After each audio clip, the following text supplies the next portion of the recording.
couple of months ago, one of our good local members, Mike Russ, made me aware of your next two speakers and the rather incredible story that they have to tell.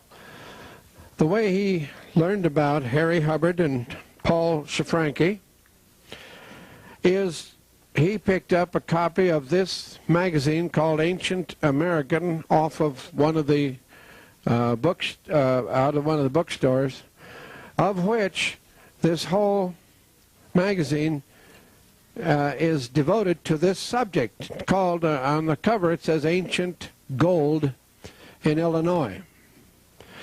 And the sum and substance was, what he told me that caught my attention was, did you know that Alexander the Great's tomb has been found in Illinois, southern Illinois? And of course I didn't at that time. And I presume that maybe a majority of you had not heard that until this time. There is so much about this whole subject that we're happy to have them here tonight to talk about this, plus the other things that they do in the archaeological field and their areas. Some of our people went out there a month or two ago and helped do some more digging and things out there in the muck and mire of whenever it rains. But if you're familiar with the area, and I am vaguely familiar with it because I used to live in a little farther north in Illinois, a couple of 100 miles, down in the vicinity of Flora, Illinois, and some other, and I know we have a lady here from Taylorville and other Illinois people. Anyway, I think you're going to find it fascinating, interesting, of these priceless artifacts that have been found in a most unusual place. The first speaker you hear will be, as you've seen on your program, Harry Hubbard. Welcome, Harry, from, let's see, your town is? Melbourne, Florida. Melville? No. Melbourne, Florida. Oh, he's from Melbourne, Florida. Okay. That's why he has to drive up there to do his digging. But welcome, Harry Hubbard, tonight. I think you're going to find it most fascinating. Thank you.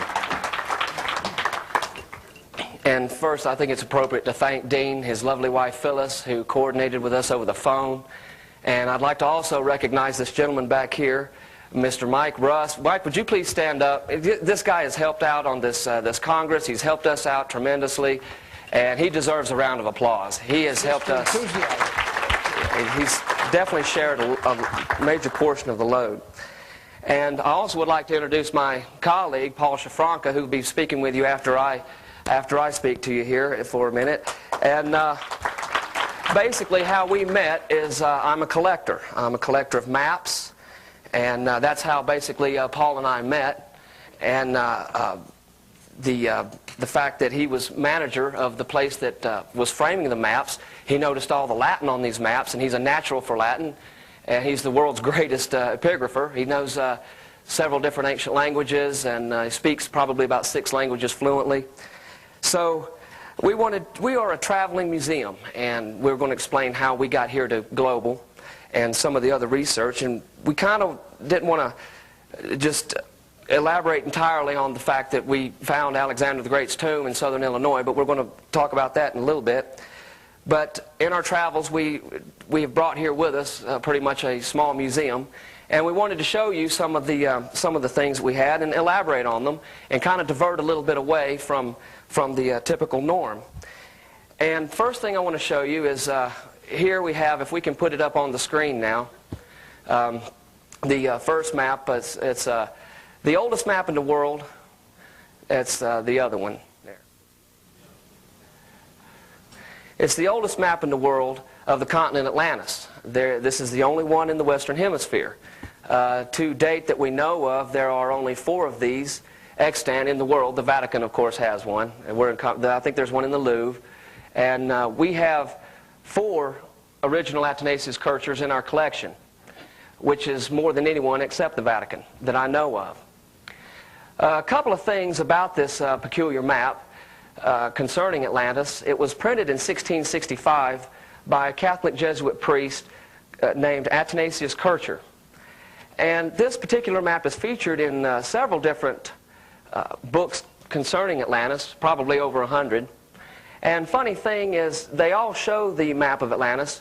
What you'll notice, if you look close enough, is that the map is actually upside down. North is at the bottom, and here we have Hispaniola, which is called Spain, Africa, and America's on the other side. And if you look to the center here, you will see a mountain range depicted. And it's an odd thing that so many of these books that print about Atlantis, they never give what the Latin inscription says on all the pages surrounding the map. And what it describes, what Athanasius Kircher describes in the mid-17th century, is that along this mountain range, the Atlanteans had a machine that was able to bore through the mountain, and that they would just drive their little machine through the mountain in a honeycomb fashion, and that along with these holes that they were able to make travel ways, and evidently they were mining something. And then it goes on to describe that there was a mild earthquake, and the mountain just kind of collapsed after the mild earthquake, and then the whole island just kind of folded in on top of itself. And then it describes also the war between the gods, Egyptian gods and the old Akkadian gods of various descriptions, kind of along the lines of what you would hear concerning Mr. Robert Morningsky's depictions of ancient Egyptian history. And for some reason, the books don't ever mention this. The war with the celestial gods was over, and there was no one that really cared about the collapsing of Atlantis, because they had already mined all the minerals that they had desired to. And this is where you get a lot of the movies that concern the old boring machines through the mountains and this and that. And somehow the information got lost around the turn of the 17th, at the end of the 17th, beginning of the 18th century, and it seems to have been lost, or more rightfully perhaps suppressed. I personally would have never known about it if we hadn't had the actual information printed over 300 years ago and being able to show it to you. A couple of other odd things concerning Atlantis is several of the books concerning about Atlantis only say what Plato wrote about Atlantis. And they'll say that this is the only description that they have of Atlantis. But in essence, we have Diodorus Siculus writes about Atlantis extensively. Pliny the Elder. There's Strabo writes about Atlantis around 6 BC or so. So there are several different ancient classical authors that write about this ancient continent of Atlantis. Now, what we're going to do now is I want to elaborate on one of the previous speakers' information. The EBS, the enlightened barbarian scientist, Mr. Philip Sparks, who had spoken about the hollow earth and various connections concerning that. And with these maps and these old prints, I was able to go back into history and find where the actual theory of the solid core came from. And this is one of the original Athanasius Kircher prints that describes the system of fire underground. All of these come from a book printed in 1665, as I had stated earlier, called Mundus Subterraneus, which is the subterranean world, so to speak. And basically what he describes here is, in Latin, is the fact that there is a large ball of fire in the center of the planet that burns and then pushes the molten rock and the lava up to the top of the volcanoes, and then it spreads down, flies down, and then creates mountains and canyons and whatnot. And it goes on like that. And these are the first maps that describe anything concerning the actual core of the earth. There is nothing before this printed in world history that describes that. And we have this on display back here, but this is just one of the maps that were in the book, and it's quite explicit that there are other small balls of fire that will assist the primary ball of fire to help the rock become molten and pushed to the outer edges of the planet. And at the same time, he had his own theory concerning the aqueous, or the water that comes from the earth. And here he describes how there is a large body of water in the center of the earth, the heat from the heat of the water is pushed out to the tops of the mountains, and the streams and rivers flow down back into the oceans, and then the oceans will flow back into the underworld, where the cycle just continues to perpetuate itself. And the Catholic Church, the Pope, concurred with all this. Like I say, he was a Jesuit scholar, and he was quite brilliant. He spoke many languages. He had lowered himself down into a volcano a couple of times. He almost got fried several times. And he was brilliant, but what got me is, how did he figure that both of these could have happened at the same time? I don't know. In all of his brilliance, I guess there was a big problem with that I had. And going on a little further, we want to show now the secondary map, the secondary foam. That you get a little bit bigger on this. Here we have an original map of Matthias Quadus, who was a map maker from the school of Gerhardus Mercator. He wrote several diaries and atlases of maps. He was banned for 8 years by the church. He was printed out of, he lived in Cologne, Germany. And this is one of the maps that he did, and it concurs with several of the other Gerhardus Mercator maps. And he describes a little bit more detail concerning the North Polar region. And what you'll notice is, in the center of the map, there are 4 islands. These are called the Bargos Islands, and they're written all the way back 2,000 years ago by Pliny. He refers to them. There are other ancient authors that refer to it perhaps as the land of Thule, the land of the north, Hyperborea, various names. But in this, he describes around here, there's script on the back, and there's script all over the front of the map. And I'm going to just read briefly what some of these say. The first section over here to the upper left reads, 4 channels make up the island, and they produce 19 mouths or openings to the outer ocean. The rivers flow to the north and empty into the inner earth. The canyon which lies beneath the whole is approximately 33 leagues wide. That's about 99 modern miles, give or take a few. And you can see where he's talking about that there are 19 miles into the outer ocean. The second portion, up to the upper right, says, in this part of the north exist the Bargo Islands, according to M. Paul Vanetti, Book 2, Chapter 61. These islands always rotate around the North Pole, and the compass needles always point to the south. This channel has 5 openings, and because the speed of the flow, it never freezes. That's in this section here. The third section, along the lower left-hand corner, reads, this island is the best and healthiest of the entire north. This channel is composed of 3 openings which are frozen approximately 3 months out of the year. Its width is 37 leagues, which is 111 modern miles. And the other island here says, here live pygmies which are 4 feet tall and are called Skrælingers in Greenland. The map goes on to indicate, or to describe, how the months, the cycles of the year, how there are 6 months of darkness, 6 months of light, and it was obvious that these people had been here on many different occasions. It describes how you use the polarity of this line here, and how to set your compass, set your sextants, in order to get up the rivers. It tells you where to actually stop and pick up supplies, where to pick up driftwood, what kind of oils to take, what type of provisions to pack to actually get there. And it also describes the dark canyon in the center. So we thought that this was something that you might interest. It kind of goes hand in hand with the research of Mr. Philip Sparks. We're ready to go. let's get up there. And we have these maps and several others featured, and what we did a video 3 or 4 years ago now, called the Map Video. It goes through several of the maps in our collection and pointing out several different anomalies that just seem to have been washed up or just hidden from history. for some reason.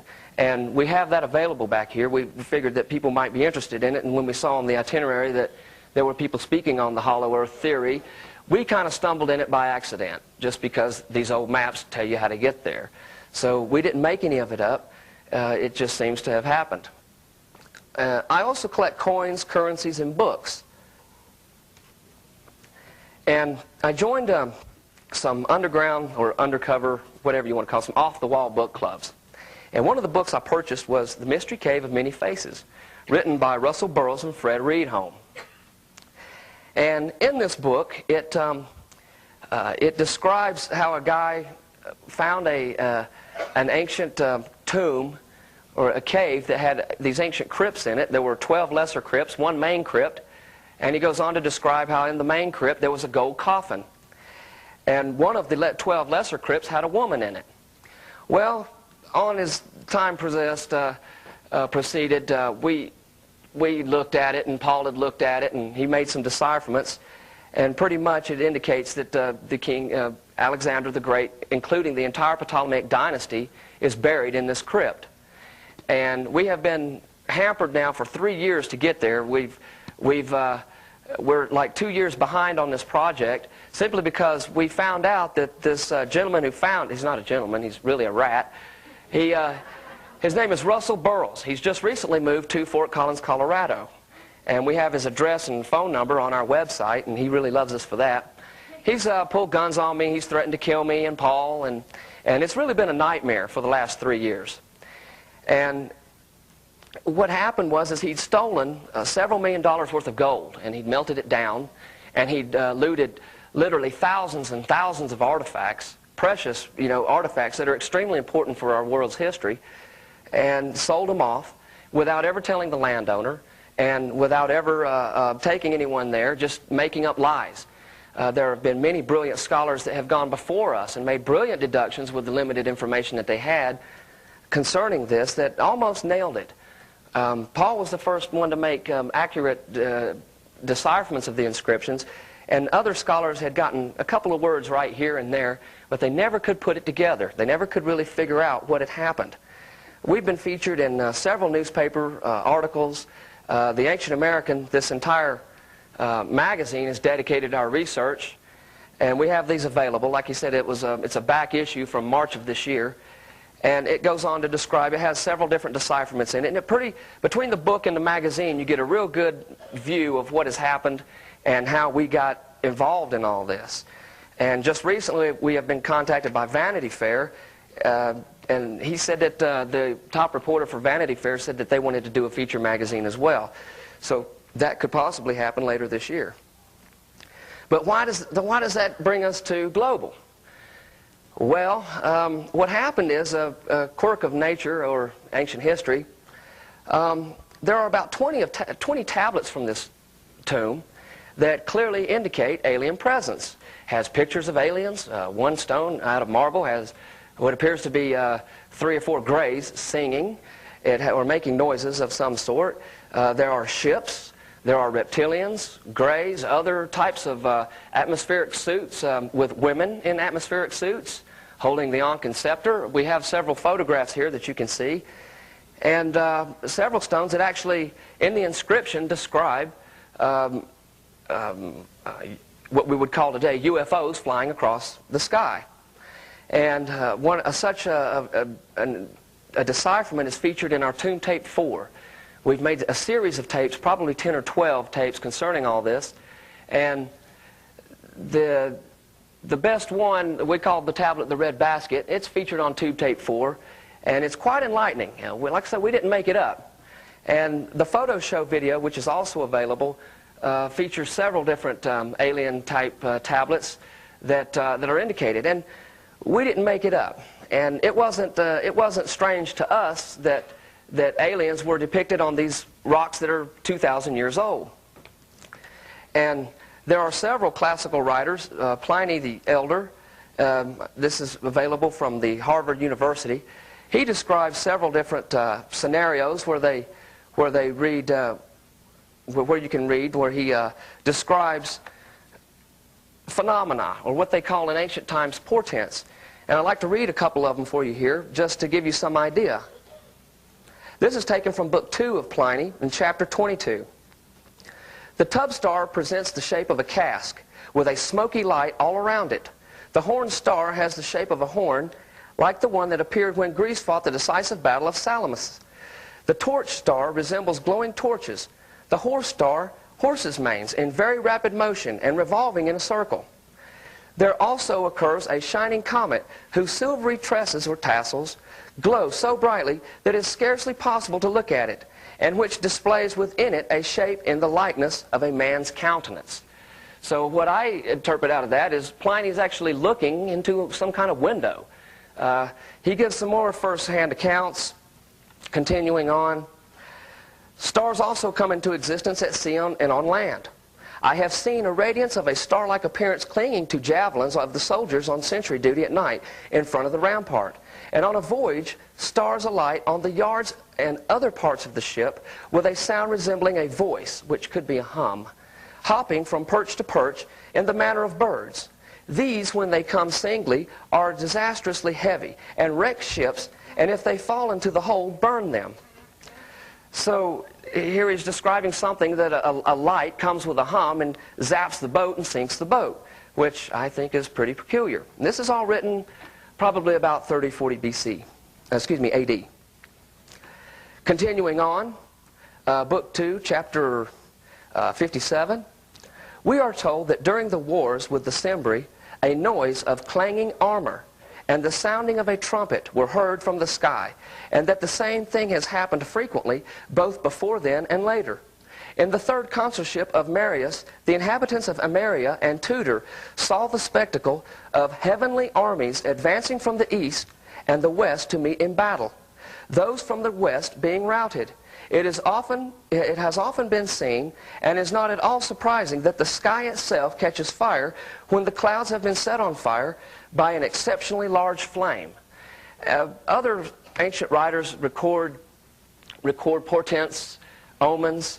There are others in Pliny, Diodorus Siculus, Dionysius of Halicarnassus, Herodotus, and also Livy gives some really good descriptions of ancient portents, which we would call today UFOs. A lot of these are not mentioned in many of the books of today, and I've heard that other people have done research on this and that, but they seem to not mention the Pliny and how explicit some of these are and how they describe something. You know, how would we describe a car 2,000 years ago? We would use archaic words that somehow, some way, would just make sense to us at the time because we didn't have other words to describe them. When we came here and we were deciding what to do for a workshop, we chose to keep it simple and attempt to give the participants or our attendees something that they could directly hold on to and understand in a historical sense, and something that they could carry with them, and that it wouldn't be so complicated, but something also fun to learn. In our workshop, we're going to explain how the research that we did got us to Alexander's tomb. Just by step-by-step approach and how we approach ancient history and how we combine contemporary history with it. And we're going to describe things that make all of this possible and make sense to us. We've been very happy to see that there are so many open-minded people here, and that it's not so much as a hardcore crowd of scholars which we've given speeches to, but we've found that you guys are far more brilliant than the professors and the doctors and the people who claim to be supremely educated. In our workshop, we're going to show how fraud and deception has changed a big portion of our history over the last 2,500 years up to today, and how something or someone has not only manipulated history, but created warps in the sequence of events in our timeline, which is basically what we found with all this. We found a warp in the timeline, something that has been lost in history, something that has been kind of discreetly overlooked. And we will also introduce to the attendees for the first time here in Denver the we're going to expose the greatest and most elaborate hoax of this century concerning history, decipherment, ancient documents. And we would look forward to seeing you in a workshop. It's going to be really thrilling. And like I say, it's going to be something that's going to shock you and take your emotions one way than the next. And I hope actually end up making you laugh and roll on the floor at how so many people have been misled concerning this enigma that seems to be present in modern day. And so now I'm going to turn it over to Paul, and he's going to talk a little bit more about this tomb and different aspects concerning it. And because it's really been old hat for us. We've been, like I said, been involved with this for 3 years, and it's been a nightmare. It's been a great nightmare. So Paul Schaffranke. Good evening, everybody. How you doing?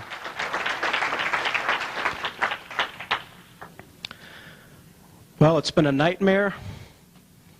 Now it feels good to be here with everybody, because I've never met so many open-minded people before. I actually feel like I'm talking to people at a level that they can understand, which is very difficult. I'm sure a lot of you feel the same way. Well, Harry and I have gotten into a lot of trouble with the research we've been doing. We got ourselves into a lot of trouble. We actually stumbled on all this by accident, as he explained with the book in the cave, and it's been really aggravating. But what I would like to elaborate mostly is my journey, my personal journey to where we got right now. I've lived through many countries throughout the world. My mother's Austrian, my father was American military, so I got to travel all over the world, especially in Europe.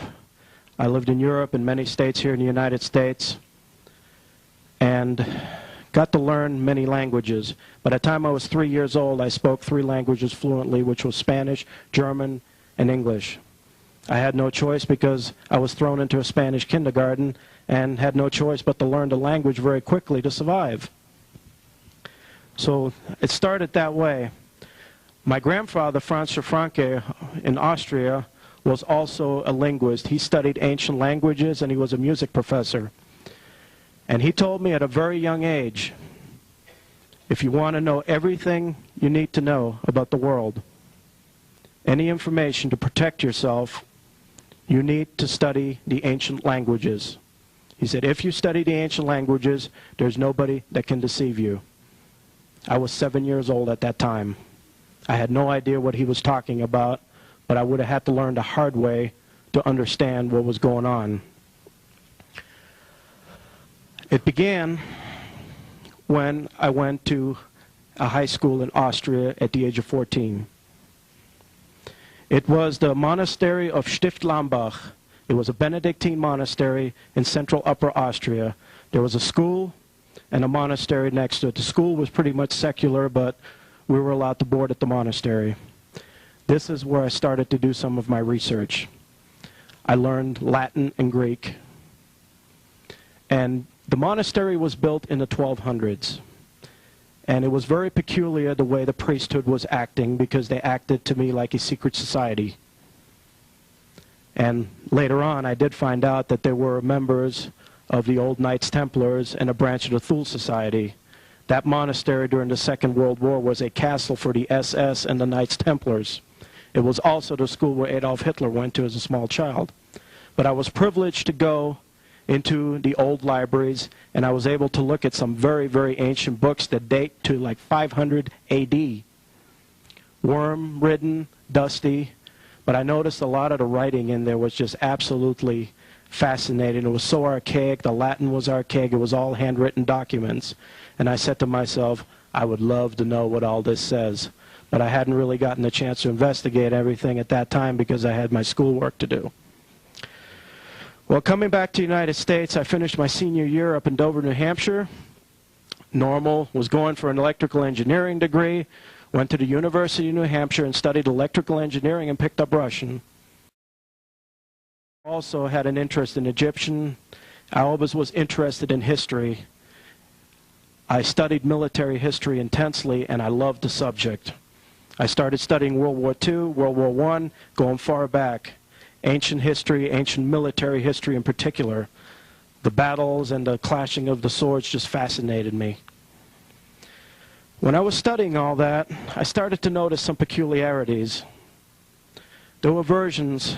When I was younger, I noticed I was taught one version from one textbook, but then as the years went on, it seemed like things started to change.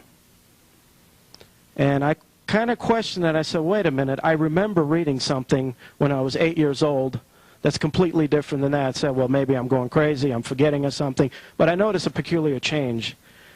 And also noticed that in United States history, what was taught 20 years ago versus to what is taught now. And I started getting very, very suspicious. But while I was in college, I joined the Army. I went into the Reserve Corps. And the Army very graciously, because of my knowledge of language, decided to give me a scholarship. And they said, we want you to work in Army intelligence. I said, fine. I went through their program, and I noticed that they were trying to program me to do what they wanted. But I was a very free individual person at that time. I questioned everything, and I thought that was my duty to question and get correct answers. Well, apparently it wasn't. Because as soon as I started questioning a few things, what was supposedly politically correct, and I started correcting my superiors on a few things, that's when they turned on me real badly and said, well, you're not going into military intelligence, you're going into infantry. At that point, I said, well, the hell with you guys. You broke the contract, bye-bye. So I left. I worked in several places. I worked in an electronics company, Sprague Electric Company, because I still was pursuing electrical engineering. But at the same time, I was continuing my study of ancient languages. Particularly, I improved on my Latin and the Greek, and I became very fascinated with Hebrew, because I knew Latin and Hebrew were two intellectual languages in the Middle Ages. And as I started realizing and reading more about secret societies, I realized, well, if anything secret would be recorded that I needed to know, it would have to be in Latin or Hebrew. And I was right about that. After I left, I decided to just not pursue anything in particular. I did a lot of traveling. I traveled back and forth to Europe. I spent some time in North Africa. I went to Egypt, just to see the places I've read about earlier. And it was nice to be able to go to the temples and read the hieroglyphs. But I really had no plans about anything, really, in my life. It was just in the late 80s, in 1988, that I started to acquire some more knowledge and meet some more people about possibly a conspiracy going on. And that drew me to reading some more Hebrew and Latin. And it seemed like there was definitely something going on, but I still didn't understand much about it. So I decided, well, I'm just going to continue on my life, just going to study what I want to study. I'm not going to let money or anything worry me at all. So I decided to become a professional gambler. I'm a very good poker player and a casino blackjack player, and I was content for a while, you know, making a living that way, which I did for almost 2 years with some friends traveling around the country. And then I took a break in Melbourne, Florida in '92, and I also love to preserve art, which I worked in a frame shop and I managed for a while. And then everything seemed to be fine. Then came Harry Hubbard along. He had to bring this map for me to frame. At that time, I was like, oh. I looked at it, I said, well, that's an interesting old map. I'm sure you know what it says. And he said, no, I don't know what it says. I said, well, let me translate it for you. And you can read it all in Tomb Tape 4. That was like one of our first videos. I got to know Harry very, very well. I was so impressed with the library and the knowledge that he had gained that was in there. He had books on old languages, books dating back to the early 1700s, and information that he had. Before that, I've gathered little bits and pieces, and I suspected that there was a conspiracy theory going on. But when I met Harry, it was right there in front of me. A lot of things that I've suspected throughout my whole life, he laid right in front of me with old books. And then I decided, well, we have a mission. Because there were times before that I was near death, and I didn't die. And it seemed like I was just stumbling into things coincidentally. This map, meeting Harry, and then after this we did the map video. He was also a collector of ancient coins. We did some studies on that, currency collection, and we found out a lot of things that kind of ties up to this whole conspiracy theory that's going on, and we will be showing you this in detail at the workshop that you can see for yourself. It went on until Harry also had to show me that book, The Mystery Cave of Many Faces. It just never ends. And looking through that, I discovered, well, I always wanted to know about ancient America. What happened here? I never bought that Columbus was first here. I knew a lot about the Vikings, but I said, wait a minute. These people in ancient times had large ships. There was transoceanic travel. There has to be some evidence here. So we started to look. He had an album with mounds, of the edible mounds that he went into, and we started taking some measurements and looking at it, and I said, well, it's definitely not Native American. There was somebody else that had done that. And we started studying, and they said, well, we need to find some more information or artifacts in the United States. I said, boy, I wish I had one artifact that can prove that there were people here prior to Columbus or the Vikings. Well, like they say, what you wish you can get. With this book here and this information we found, we started studying this tomb known as Burroughs Cave. I was able to look at the ancient language and work at it and stab at it a little bit here and there. Got all my language library together, and I was able to decipher the inscriptions on the stones. And it floored me. I was like, this is just unbelievable. That the tomb of Alexander the Great and the Ptolemies is in south central Illinois. But I was always an open-minded person. I said, okay, there is a possibility because you can load somebody on a ship and sail across the ocean and dump it somewhere. That's a possibility. It's not like they had to go up to the moon or anything. Well, ancient people had that capability. That's fine. Then, the first thing we had to do is, we had to get every single piece of ancient history that is in print. All ancient authors, and we couldn't leave anyone out. So Harry, what does he do? He doesn't get the books that I need. He decides to get the whole library. So here we get hundreds of ancient books here, and he starts reading a book a night, just skimming through, looking for information. And surprisingly, we have found information in there going back. The first mystery I had is, after I discovered that it was Alexander the Great and the Ptolemies, I had a problem. There was a king that was an adult here that built his tomb with the initials of HL for the son Helios. I said, his name is Helios. Who is that? Well, we had to look through ancient history, and we found that it was the son of Mark Antony and Cleopatra, known as Alexander Helios. He was the young sun king, and his sister was Cleopatra Selene, the moon. He disappeared from ancient history at the age of 8. There's absolutely no account giving his presence after the age of 8 to 10, give or take a couple years. Ancient dates are not exactly accurate, really. But he disappeared as a child. And here we find him in Illinois as an adult, depicted in various different uniforms and costumes, worshipped as a god, builds this huge tomb, and here lies, with the description of Russell Burroughs gave at the inside of the cave, the golden casket, this mummified body inside with this Greek shield and all that. There was only one person it was Alexander the Great. And here we found the missing Alexander Helios as the builder and transporter of this whole mausoleum. And then it made sense. Looking at the currents, the whole fleet sailed from southern Spain or North Africa, Morocco, Cadiz, just followed the winds that took them right into the Caribbean. They may have stopped on one of the islands of Cuba or somewhere in the Caribbean, and all they did is it led them right to the mouth of the Mississippi River. They explored upwards and got there. Very simple. So then it all started making sense. And we went through trying to locate the tomb, actually, which we've been doing now for 3 years. We had a nightmare because of Russell Burroughs, who looted it. He's trying to stop us, and we will eventually get in.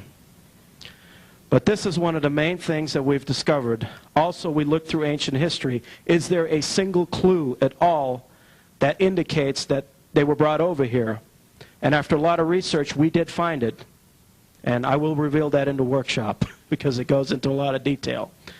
The problem was that a lot of ancient classical writers had to be careful of what they wrote. They had a system as oppressive as ours today. The Roman emperors were very oppressive. They had their writers to record history, but they wanted them to record it what was politically correct. Same thing happened back then. Except you had leaders back then that were a little more admirable than we have today. At least there was a king out there who went out in the battlefield and hacked up his enemies, and if he died, he died. At least, you know, if a soldier died, he had some cause to die for. His leader was worthwhile, which we don't have today, but they were very oppressive back then too. And this brings me, with all this history and everything that we studied, brings me to one thing. Strange things started coming up. UFO stones, reptilians. I was like, oh no. The scholars are not going to go for that. But I don't care. I present what it says. We searched through history, and we also found evidence about that. And then I got interested in what your community is interested in. I started listening to several tapes about ancient history as far as aliens are concerned.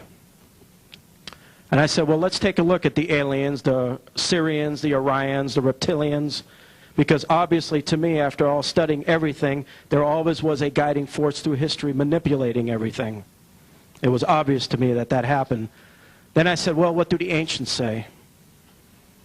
When I listened to Robert Morningsky talking about reptilians and giving the names, what the Egyptians called them, I was very impressed with his linguistics because I looked in the hieroglyphics dictionary and there they were. Names for reptilians, names for Syrians, everything. Everything he said you could find in a Sumerian or Egyptian dictionary. And then it started to make sense of our Earth history, how manipulated it was. And I found the proof in ancient history, and it really is sad what has been going on, but I think our people now are waking up. I would like to show a comparison right now that there has been a system controlling all of history and manipulating history, but there have been a few people that have emerged in history that have tried to change things. One of them was Akhenaten in ancient Egypt. He lived around 1350 BC. And what I noticed the similarity is he opposed the priesthoods that were taking and raping the country, and he decided to get rid of all of them and have basically everything come to him in one way, but the people have more. Forget all the priests of all the gods. Get rid of them, give more to the people, and enlighten them with a new philosophy, which was a monotheistic philosophy. Well, that didn't work out. He died very quickly. After he was deposed, they went back to the priesthood, so obviously there was a priesthood controlling everything in Egypt. The same thing you see in civilized Greece. The Greek states were very civilized. They had an advanced culture, but they were constantly fighting one another. They were constantly fighting one another, and the person that changed it and brought order to it was Alexander the Great. Now, the ancients say that he was of divine origin, and I believe it because of his exploits. He was very different from other people. He was out to unite the world. He wanted to stop the fighting amongst his people. And when he went out to conquer the Persian Empire, he had one goal. He was not going to conquer to destroy, but he was going to conquer because he wanted to acquire the knowledge of everybody, all the people that he encountered. He fought some very decisive battles at great odds, but he was a very gracious conqueror. When King Darius III was assassinated by one of his satraps, that was the worst thing that Alexander the Great experienced. He did not, and the satrap said, well, like any other slime bag would say, well, we killed him to satisfy you. He's like, you didn't have a right to do that. This man, a king can kill a king, and he had no intentions of doing that. And what he did as he conquered the empire is he went farther to India, and when he got into a battle with King Porus, he defeated him, and he told King Porus, You keep your kingdom. I just like a good battle, and I like to gain the knowledge of your people. And what he wanted to do is he wanted to unite all the knowledge. Study everybody, everybody be a brotherhood. Well, he died at a very young age, 32. I suspect he was poisoned, because as soon as he died, his rival generals started fighting and all the killing continued. His half-brother Ptolemy, Soter I, carried on in his spirit when he created the Ptolemaic kingdom in Egypt. He is commemorated mainly for creating the Library of Alexandria in the spirit of Alexander, to gather the knowledge of the known world and to store it for the public to see. It was available to everybody who was literate. It was a very great achievement of mankind. That ended, unfortunately, when the last of the Ptolemies, Queen Cleopatra, succumbed to the Roman Empire through the Roman civil wars. But it is obvious that there were people back then that were very concerned, including Queen Cleopatra, to preserve that knowledge. They suspected possibly that the Roman tyrant Augustus and the following Roman empires, they had a very decadent governmental system. It was very strong at that point, but it was doomed to failure. They had the same system, a Congress, a Senate, and a leader, similar to what we have today. And there was no longer a royalty. There was a lot of pride in having a royal family back then. People had at least a king to look up as a representative of the gods. They had that. They had somebody to look up to. When the Roman Republic originally had very good values too. But then it got completely corrupted. And there was also, the corruption was actually the beginning of the fall of the Roman Empire. It seemed like it was also manipulated by secret societies back then. But what the Egyptians did at that time is, they said, we don't want this knowledge to go away. We're not going to take any chances. So what it looks like they did is they brought their entire knowledge over here to North America and deposited in this tomb that we're looking at. There are valuable scrolls in there that can give us the entire ancient history. They did that. It was excellent that they did that, because even though the Library of Alexandria survived for a few centuries, it ended up getting completely destroyed, first by Christians, and then later on, after it was transported to Baghdad, the Mongols destroyed the last vestiges in the old 1200s, so a lot of knowledge was lost. But we believe the majority of the knowledge of the Library of Alexandria is still in this cave, and it will be a great blessing to get a hold of it, because the truth about ancient history and everything will be revealed to the public, which I'm very happy to do. And it's also very sad, with all the other lectures, what I've been hearing earlier, what has been going on to our country. It has been going on throughout the world for centuries and thousands of years, I believe. We're being manipulated by different alien races. But I have one thing to say. We here are waking up. We are seeing that we're being manipulated, and we're not going to be manipulated anymore. The most powerful weapon that we have here is knowledge and truth. And the enemy will collapse with that over a period of time. And I have another statement to make. We may have people here that are going to be oppressed by what they've been saying. We may have CIA agents and FBI agents here right now that are scoping everybody out and saying, well, we may have to do something about somebody here. But I have one thing to say to them. Come to my workshop, because you will get your first true education of some truth. Another thing for you. Look who you're serving. You guys are tough guys. You've been trained, you're intelligent.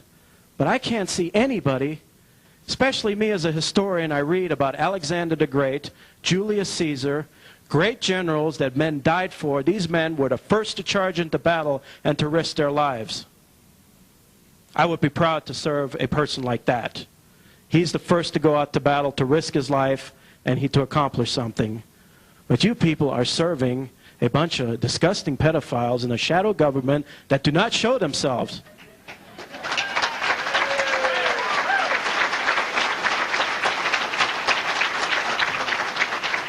Follow them if they are the first to go out into battle. You have killed so many people. My whole family and my family fortune in Europe was destroyed by your damn world wars, your revolutions, and everything. You've destroyed everything. But you can't take the knowledge and the truth that we're coming out with away from us. You may take our land, you may take our homes, but you can't do that.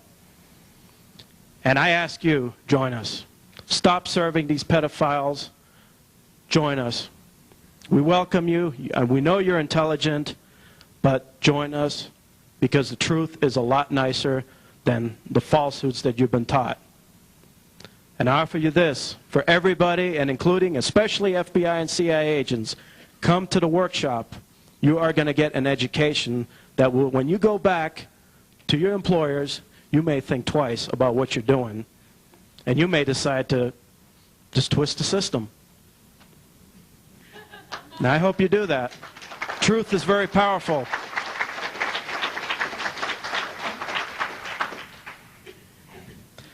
And I also noticed a few things. They may be planning this new world order, may be planning warfare, they may be planning bacteria and all that. I personally think they're not going to do it. I don't think they have the guts to do it.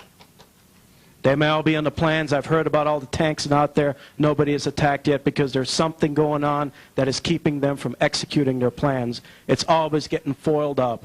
Something's always going wrong. They haven't done anything yet. All they can do is oppress us, try to feed us the garbage that they've given the news and all that. That's stuff they've been doing for thousands of years. They've been oppressing, suppressing information. It's nothing new to me because I know how to look through all that. None of that will work for me.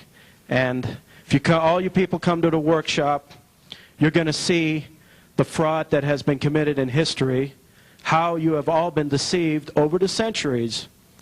And it will give you a new perspective how to view new information. And I'm also going to be revealing one of the greatest hoaxes in history that may upset a lot of you people because it has a lot to do with religion and belief. But I will document everything, what has happened, and what's happening right now to our people and everybody, that we have been lied to. We have been lied to the whole time. Our schools, our universities are lying to us. If any of you have small children, educate them yourself and give them homeschooling because they're just going to get filtered with garbage in school.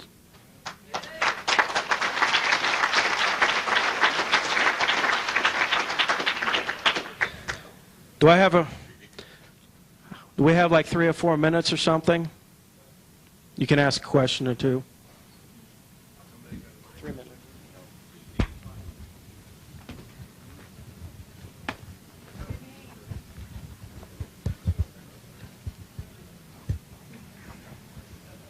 How would you say that your work collaborates with Sitchin's work, his ancient works with the Sumerians? Zecharia Sitchin. Oh, how does my work correlate with Zecharia Sitchin, and what do I think about it? Personally, Zecharia Sitchin presents some very good data. He gives the Sumerian, Akkadian inscriptions, and he does tell you about the wars of the gods of the Terra Papers, as they were called, the planet. That is all correct, because that's what I got too. The problem is that what he tries to do is, he is a Jew by religion. What he does is he twists a lot of his information to fit with his Judaistic beliefs, and that's where he goes off stray. If he had just stuck to what the ancient inscriptions say without going back to the Talmud or the Kabbalah or anything which is of medieval origin extraction, then he would do fine. That's the only thing. He's fine on his ancient tablets, and the whole idea of the Earth Chronicles and the Wars of the Gods, that is correct. If that's what your main concern is, that is all correct. Paul, we talked yesterday, but I'll also like to just ask you to maybe talk a little bit about how the Great Conspiracy and the things that have been happening for thousands of years also relate to demonic presence and how the Satanism and the people in power and their Satanist beliefs deal with, I mean, how do you explain that? Well, through your research. How do I explain Satanism and demonic powers? and how they influence our government and for thousands of years what's been going on. Well, I'm not one to say good guys and bad guys. Now, there's a lot of metaphysical to say the positive and the negative. I can kind of agree with that. I just think that there are many forces affecting our planet, and we are the prize. Mankind is the prize. And there's one group that's controlling our governments, and there's other groups controlling other governments, and they've just been fighting one another, and we're just basically the guinea pigs in the bait. So I think this whole concept is satanic. And the way I feel is, if there is an alien presence here that's been manipulating us for thousands of years, I feel this way: we should wake up and tell them to get out and leave us alone, because this is our planet.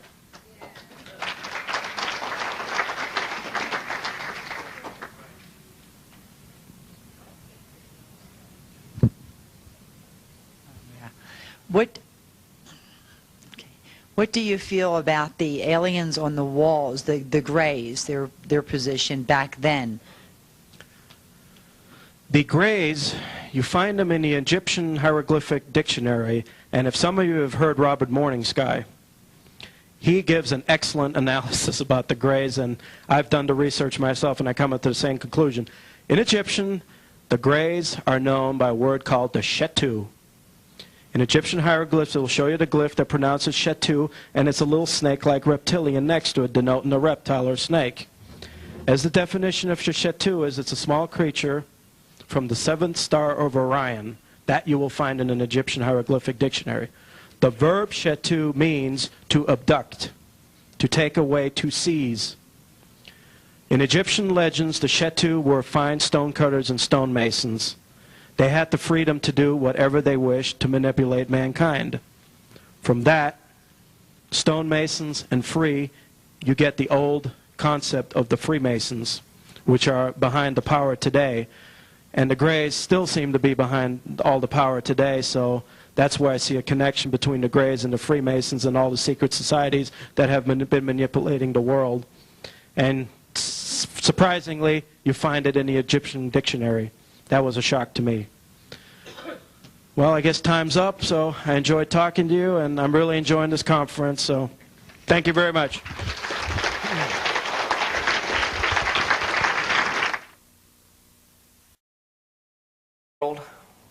It's the other one there. It's the oldest map in the world of the continent Atlantis. This is the only one in the Western Hemisphere. To date that we know of, there are only 4 of these extant in the world. The Vatican, of course, has one. And I think there's one in the Louvre. And we have 4 original Atlantis cultures in our collection, which is more than anyone except the Vatican that I know of. A couple of things about this peculiar map concerning Atlantis. It was printed in 1665 by a Catholic Jesuit priest named Athanasius Kircher. And this particular map is featured in several different books concerning Atlantis, probably over 100. And funny thing is, they all show the map of Atlantis. What you'll notice, if you look close enough, is that the map is actually upside down. North is at the bottom. And here we have Hispaniola, which is called Spain, Africa, and America's on the other side. And if you look to the center here, you will see of these priceless artifacts that have been found in a most unusual place. The first speaker you hear will be, as you've seen on your program, Harry Hubbard. Welcome, Harry, from, let's see, your town is? Melbourne, Florida. Melville? Melbourne, Florida. Oh, he's from Melbourne, Florida. Okay. That's why he has to drive up there to do his digging. But welcome, Harry Hubbard, tonight. I think you're going to find it most fascinating. Thank you. And first, I think it's appropriate to thank Dean, his lovely wife Phyllis, who coordinated with us over the phone. And I'd like to also recognize this gentleman back here, Mr. Mike Russ. Mike, would you please stand up? This guy has helped out on this Congress. He's helped us out tremendously, and he deserves a round of applause. He has helped us. He's definitely shared a major portion of the load. And I also would like to introduce my colleague, Paul Schaffranke, who will be speaking with you after I after I speak to you here for a minute. And the sum and substance was, what he told me that caught my attention was, did you know that Alexander the Great's tomb has been found in Illinois, southern Illinois? And of course I didn't at that time. And I presume that maybe a majority of you had not heard that until this time.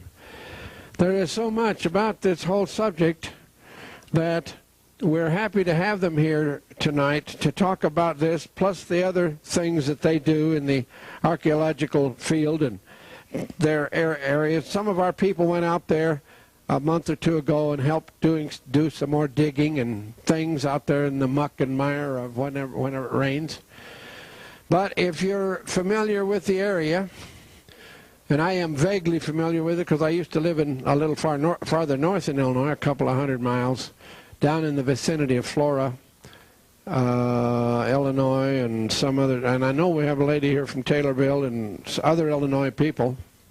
Anyway, I think you're going to find it fascinating, interesting.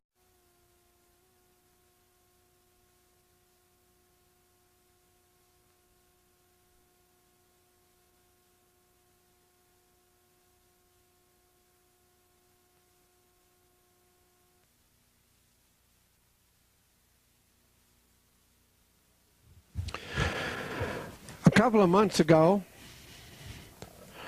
one of our good local members, Mike Russ, made me aware of your next two speakers and the rather incredible story that they have to tell.